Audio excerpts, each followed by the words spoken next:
Господин Шопов, заминавате за Истанбул. Непреодолим ли е резултата от първия матч или шанс винаги има? Шанс винаги има, независимо, че ситуацията е много тежка, отиваме да се бориме, пък каквото сега покаже. Извлякохте ли сполуките след първия матч и къде са слабите страни на Фенербахче?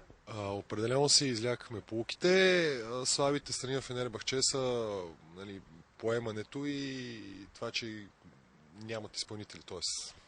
на тяхното ниво изпълнителите на висока топка са на по-ниско ниво спрямо останалите в Турция, но както виждате, ние тук не можахме да биеме сервис, те си играха тяхната игра. Шанс те да ви подценят и което да ги натиснете. Надявам се да ни подценят. Не мисля, че Фенербахче са отбор, който ще подцени. Те знаят за какво са тръгнали и мисля, че ще си играят както трябва. Имате ли някакви здравословни проблеми?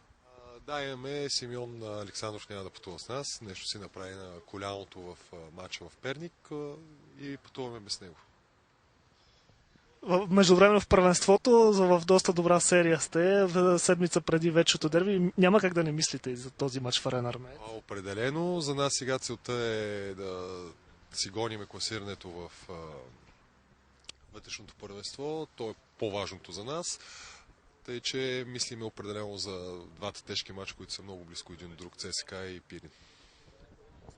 От началото на сезона се вижда израстване на отбора, доколко помогнаха мачовете в Европа. Определено, мачовете в Европа помогнаха страшно много за израстването.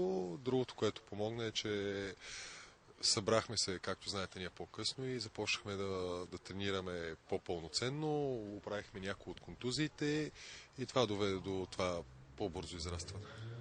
Какво да изненадате Фенербахче? Винаги има с какво да изненадаме Фенербахче. Спас може да ги изненада, той тук не може да даде своята игра. Също така Мартин и Гордан, всеки е склонен на изненада. Ще играем освободено и би трябвало да ни се получи. Златния гейм не е за изключване. Определено не е за изключване, но ако стигнем до златен гейм, за нас е страхотен успех. Добре, благодаря, успех.